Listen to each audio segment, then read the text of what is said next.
West ইন্ডিজে batting ব্যর্থতায় প্রথম টেস্টে আত্মসমর্পণ করে এবার সিরিজ বাঁচাতে মাঠে নামছে বাংলাদেশ। ৩০ নভেম্বর থেকে শুরু হতে যাওয়া সিরিজের দ্বিতীয় ও শেষ টেস্টে ব্যাটাররা কতটুকু ঘুরে দাঁড়াতে পারবে সেই প্রশ্ন দেখা দিয়েছে বড় হয়ে। কারণ রান পাচ্ছে না টপ অর্ডার, কেউ আবার পেলেও নেই কোনো ধারাবাহিকতা। কিন্তু কেন এই হাল বাংলাদেশের?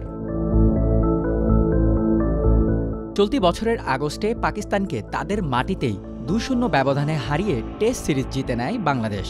দেশে আসার পর তাদের দেয়া হয় রাজকীয় সংবর্ধনা, সঙ্গে অন্তর্বর্তী সরকারের পক্ষ থেকে পুরস্কার হিসেবেও দেয়া হয় ৩ কোটি টাকার বেশি। এই অনুপ্রেরণা পেয়ে পরের সিরিজগুলোতে টাইগারদের কাছ থেকে আরও ভালো খেলার প্রত্যাশা ছিল ভক্তদের, কিন্তু হলো ঠিক তার উল্টো।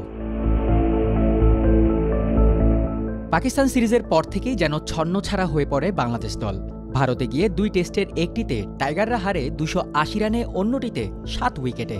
সেই সফরে ৩ টি-২০-র একটিতেও জিততে পারেনি শান্তরা। এরপর ঘরের মাঠে দক্ষিণ আফ্রিকার বিপক্ষে ২ টেস্টই হারে বিশাল ব্যবধানে। আরব আমিরাতে গিয়ে আফগানিস্তানের বিপক্ষে ওয়ানডে সিরিজও হারে বাংলাদেশ।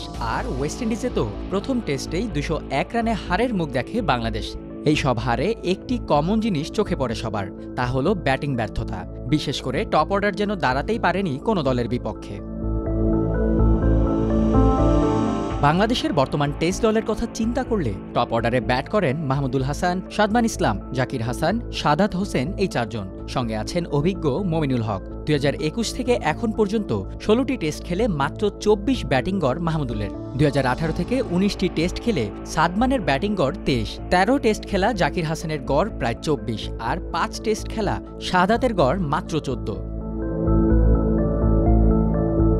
ব্যাটারদের এই অবস্থার অন্যতম প্রধান কারণ হয়তো মানসিক চাপ। অভাব দেখা যায় আত্মবিশ্বাসেও।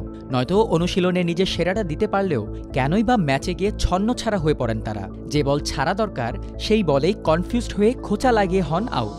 তবে টপ অর্ডাররা এসব থেকে শিক্ষা নিয়ে নিজেদের প্রস্তুত না করলে ওয়েস্ট ইন্ডিজ তো বটেই, পরবর্তীতেও ব্যর্থ হবেন বলেই মনে করছেন সংশ্লিষ্টরা।